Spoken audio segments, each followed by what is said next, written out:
Hello, welcome to 1977, when the Trans Am, the Peterbilt, and the Mack were still king, and I was still hanging out here. If you see behind me here, you see the best way to communicate mobily. These are CBs, and this is my old man's CB cabinet. It is not very big, and there's no place to put your feet when you're talking on the mic. So we're going to jump forward to 2023, and we are going to build a new CB cabinet that is going to utilize all this space over here, and it'll be able to house all these amps and all these contraptions, and he'll be able to sit comfortably and talk to all his buddies. Let's get to it. So before you ask, why didn't I just build it this way to start with? That original setup was never meant to hold CBs in the first place. It was actually built for Christmas decoration. See, my dad had retired and he had CBs back in the 70s, but he never had any of the good CBs from what I understand. He always wanted a setup like this one. So as he retired, he started getting more and more equipment and ordering stuff off of eBay, and it just grew and grew and grew. So these boards I'm working with right now were 10 feet long pieces of 5/4 rough sawn white oak. Now these were bought for the changing table. If you haven't seen that build, I'll put a link up here in the top. You can check it out. Now these two boards were the least desirable of the 12 boards that we had bought, and they were just kind of hanging out in my garage for the last year and a half. So my dad said that those are the boards he wanted to use for the top of his CB desk. And since he paid for them, I seemed like I should oblige him. So we started cutting out all the bad stuff out of them, all the cracks and knots, and all the undesirable stuff that made it undesirable for the other two projects. And we started getting ready to build the top.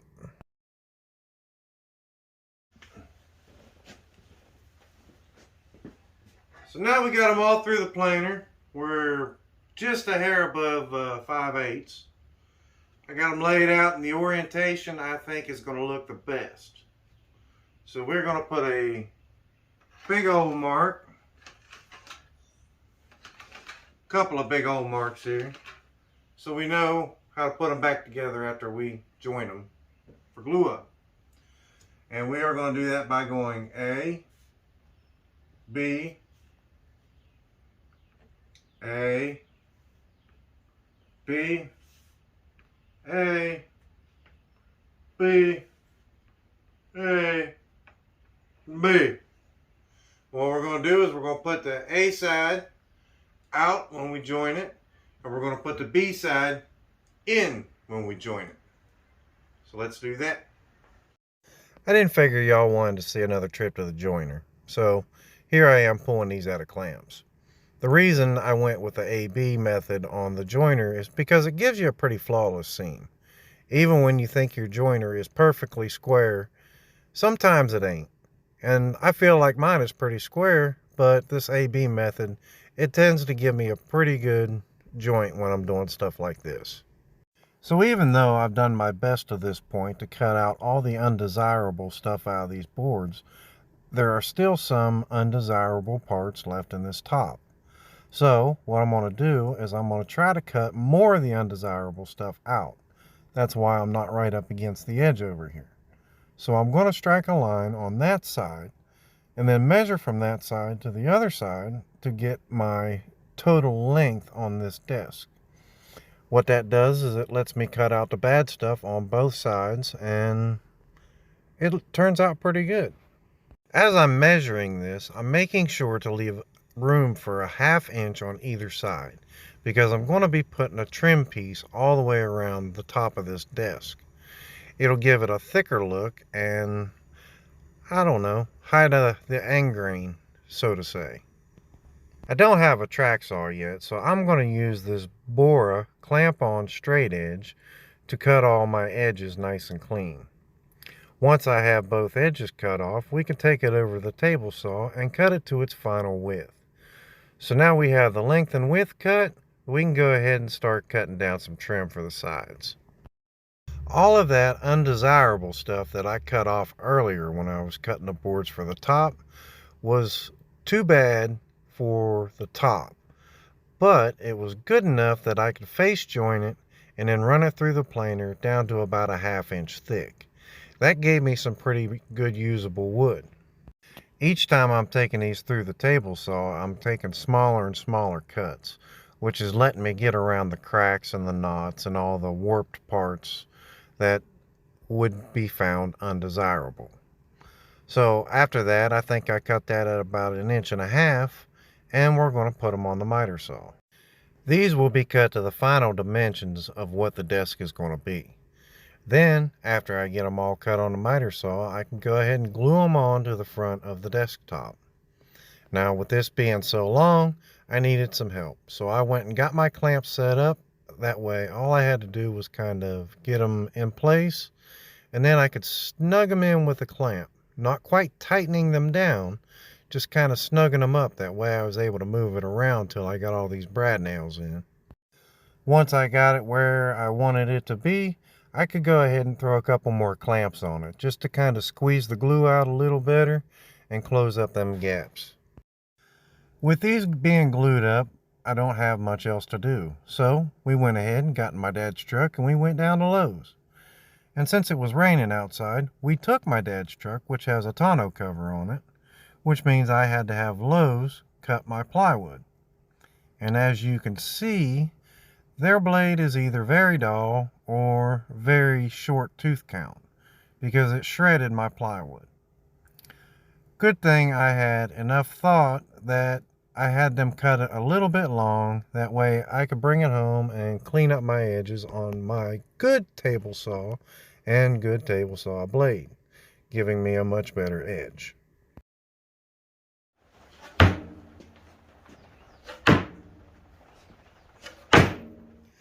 Now, I mentioned in my last video that this cabinet was going to have an open concept to it because all the amps need room to breathe. So what I'm going to do is the back is going to be open, so I can't use plywood to cover up and make the back solid. So I'm going to be using pallet wood to hold it together. Since I want my top to sit flush with this plywood and I want my pallet wood to screw into this plywood, I'm going to cut out these notches. I'm just going to use a pole saw for this one, and then I'll have to use my oscillating tool for the ones on the inside. That way the top will sit nice and flush and hide the pallet wood when it's all put together. Now, I don't know if you can see it or not, but I have that clamped in there, and the other end of it is sitting on a clamp that is clamped to my workbench. So before I started this project, I consulted with my dad to see what materials he wanted to use. We've already come to the conclusion that he wanted those oak slabs for the top, but the material for the sides was still undecided. I told him we could use pallet wood or we could use plywood. The pallet wood we know would be much slower, and the plywood would be much faster and more expensive. He decided to go with the faster and more expensive way. I myself was not a big fan of the plywood, but after working with it and using the pocket holes and these countersink screws, I was getting some pretty solid joints. So I feel like plywood might be an okay option. It must be, because you see all your other YouTubers using Baltic birch plywood. This is not Baltic birch, it is red oak from Lowe's, but I was getting solid connections, so I feel like there might be more plywood projects in my future. So to keep these upright, I'm using this little clamp on this side and down here and here to hold it up at a 90-degree angle. That way it doesn't fall over while I'm trying to put these braces in here. These two braces will be used to secure the top part of the cabinets, the two outsides and the two insides. We'll be securing the back of the cabinet with more pallet wood, and we will be securing the bottom with plywood. I used the bottom pieces of plywood that have already been cut as a spacer to set my middle dividers. I figured that was the best way to keep everything nice and square. That way all of my drawer slides will work smoothly and flawlessly. I'm being sure to countersink all these holes deep enough that all the screws are nice and countersunk. That way when I set the top on here, it'll sit nice and flush with the two outside pieces. Once I get them all secured, we can knock that piece right out and move it on down to the bottom. Speaking of the bottom, now we can go ahead and flip this thing over and start putting the bottom in. So first I'm going to stand it up. Wait, something don't seem right here. Hang on a minute. Flipping it over is not going to work. So I'm going to have to lay it down, because you see that 3-inch gap there? Well, that's where I'm going to be putting a massive surge protector. So to make sure the bottoms are flush, I need to spin it around so that my bottoms will be nice and flush with the front. So if you're subscribed, you might have seen me do this before with this gap. The reason this gap is here is because I put a surge protector back there. That way I can push it all the way up against the wall and only have one wire coming out to be able to plug it in. Now, in my dad's setup, I do believe there's a plug right behind this, so you're not going to see any plugs coming out at all. This is just a way to get a nice, clean look when you're doing an entertainment stand or dresser or desk. That way you don't have all kinds of wires showing all over the place. Now this next piece isn't going to be seen a lot, but it will be seen just a little bit on the top. So what I'm going to do is I'm going to put a round over on it, and then we'll put it in with pocket holes on the back side of these two outside cabinets, and that'll help to keep it from racking. As you can see, I went ahead and put them in. They are here and here on both sides. This board here that I am running a round over on also is not going to be seen a lot, but it will be seen in the middle where your feet are going to go. This is just to hold it together. That way when you move it around with the wheels, it doesn't split in two. Now I've got my carcass all assembled, I can go ahead and start hiding that ugly plywood edge. And I'm going to do that by taking that undesirable wood from earlier, and I'm going to start cutting 3/4 inch strips off of it. Now keep in mind that I'd already run it through the planer. It's a 1/2 inch thick, and already ran it through the joiner, so it's got a nice flat face. I ended up using just about all of these two boards on this project. I didn't waste hardly any wood. The only wood that I did throw away were the ones that had really deep cracks, and I even actually ended up saving some of those, and one of them I know for sure is going to go into my workbench build. You'll see that in a couple of weeks. Look at that, all that crack, that's going away. Now I can't just go throwing 3/4 inch by 1/2 inch pieces of wood on the outside of this plywood to hide it. We got to pretty it up a little bit. So I drew a 2-inch line on either end. No, wait.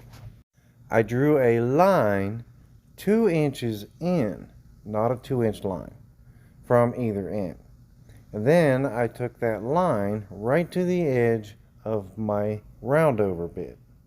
And what that's going to do is it's going to give me a pillar effect, because I'm going to stop at that line, leaving 2-inch square tops at the tops of this trim.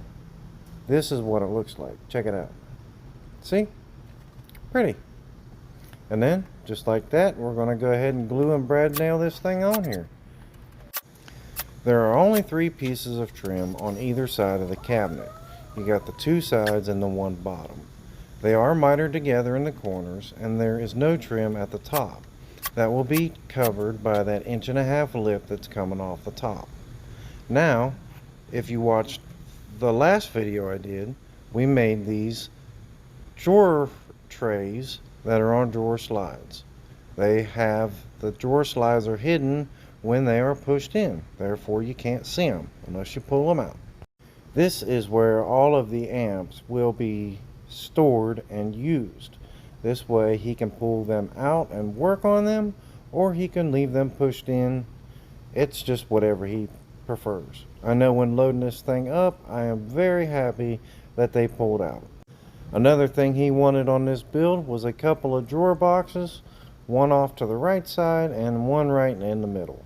So out of some pallet wood, we went ahead and made him a couple of drawers, and they look pretty good. I had suggested that we paint the drawers and the drawer trays black. That way they would have the same look against the nice red oak plywood, but he kind of liked the way that the light wood contrasted with the red, so we went ahead and we left them a natural color. Let me know what you think in the comments. Would you have painted them black, or would you have left them a natural color like we did? So now that the rain has stopped, I was able to go to Lowe's in my truck and get a nice 4x8 sheet of 3/4 inch red oak plywood. I didn't let them cut it at all. As a matter of fact, I decided I was going to struggle by myself to wrestle this through my table saw. And just for safety reasons, I recommend you have at least 2 people to do this, because it's kind of a pain in the butt doing it all by yourself. My dad actually showed up about 10 minutes after I had both of these cuts done. He was at a CB convention. Did y'all know there were CB conventions? Well, you do now.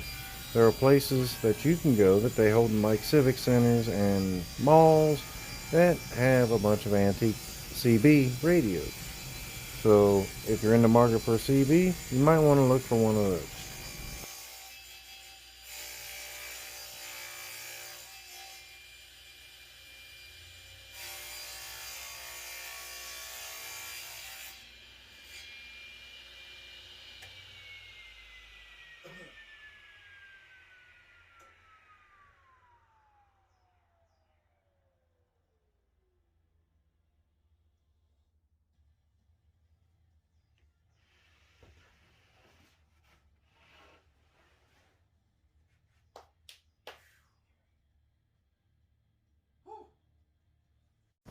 Once I got 2 pieces cut to 10 inches, 8 foot long, I set my miter saw to 6 degrees because my dad wants the radios that are going to be on this shelf to have a little bit of angle at them so that he can look at the gauges and the different knobs and dials. Once I get my 2 cut at 6 degrees, I will flip them over and we will cut them at 90 degrees. This way they already have the 6 degree angle cut on them, and we cut the 90 degree angle on them, and I have 4 pieces the same size cut with the same 6 degree angle. If you're wondering how we decided on the 6 degrees, we took an angle finder to his current setup and we used it to come up with the angle that we're using now. To come up with the angle before, we kind of held his CBs at an angle to see which angle he liked, and again used the angle finding gauge to come up with a rough estimate. And he's liked it so far, so he decided to stay with the same angle. Now my brain was moving faster than the actual project was. So my sides and center uprights are 10 inches. And for some reason I thought I needed to cut the shelves at 9.5 inches because of the 1/2 inch trim that's going to go on them. It kind of come around to bite me in the ass later on. I did end up figuring it out and it ended up looking good, but I think I could have done a better job in my planning. We're going to be securing this to the top of the desk with pocket holes, so I went ahead and put them in there before we put it together. Now this part, I kind of think I should have done this a little different. I think I should have put pocket holes in the top of the sides and left the exposed plywood on the shelf and wrapped the whole shelf in 1/2 inch oak. But I don't know, I didn't want the edge of the plywood showing on the sides, and I wasn't thinking about it, but it all turns out okay. I just think next time I'm going to go ahead and wrap the whole thing in trim instead of just trying to hide it with the sides itself. I use what's going to be the center shelf as a spacer so that I can set these middle supports in and pocket hole them right to the top of the shelf. With nothing in there, the pocket holes would be fairly visible. But considering the fact that these shelves are going to be filled up with CB equipment, you're not going to see much of the pocket holes.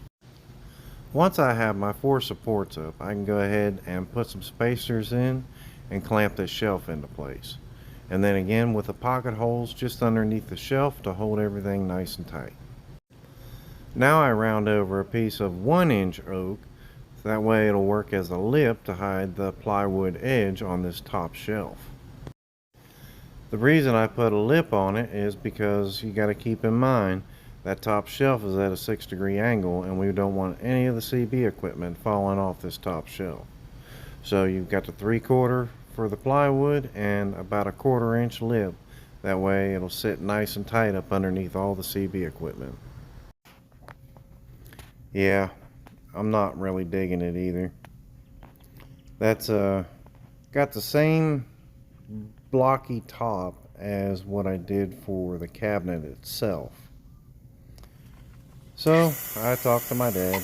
He didn't like it either, so I'm going to make this sketchy cut with a 6-degree angle, and we are going to try to smooth that out. Now it did leave some pretty rough edges, so we used some hand sanding and we brought in a nice curved shape, and it ends up looking pretty good. Everything ties in real nice, and I don't have to retrim the whole thing.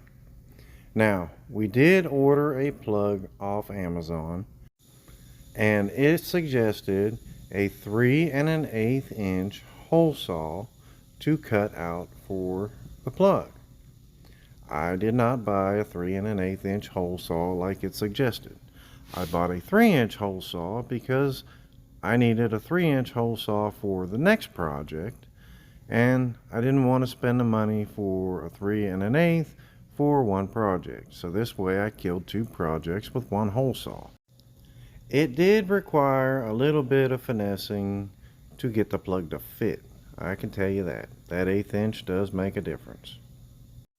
Another requirement my dad wanted was he wanted this to be easily movable. So we threw 6 wheels on it. 2 on the outside of each side and 2 right here in the middle, as the back is supported but the front was not. Now we can go ahead and finish it. As I'd mentioned before, my dad is a pretty big fan of the natural looking wood, and his decision on how to finish this was pretty easy. He was a huge fan of the way the changing table turned out, and since this is the exact same wood for the changing table, it only made sense that we put the exact same finish on it. This is the Armor Seal indoor oil-based finish. And as a big fan of this Armor Seal interior, I wasn't going to argue with him because I too like the way this finish looks and I like the protection it gives. So we put 1 coat on it, let it sit overnight, and we applied a 2nd coat just to ramp up the protection a little bit. And with everything coated in Armor Seal, it's time for the final assembly.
So here it is all put together. This is that plug I was talking about. It has 2 USB ports and 1 C port. It has 2 3-prong jacks, and we have 2 of the desk covers in there. I guess y'all want to see the finished product with everything in it. Alright, well, here it is. It took us about 2 hours to get all this stuff loaded in here. All the wires are tucked in nice and neat. All the amps pull out just like they're supposed to. He can work on them. I'm not going to pull this one all the way out because I think it's a little tight as far as the wires go. I mean, it slides real good. He has plenty of foot room. He has his pull-out drawers. And you didn't see this in the shop, but we also have a swivel TV, which is what that plug's for back there. And of course we have the Chromecast plugged in so he can watch all his favorite shows. We got the 2 Robins up here, and he's got the Golden Eagle Mark III SSB series down here, and lots of amps. This one here is an old Royce. This is the kind of CV disc you cannot buy in a store. I don't think you could buy it back in the store when they were popular back in the 70s and 80s. But you can definitely make one. So I'm going to give you a grand tour, and I'm going to get out of here.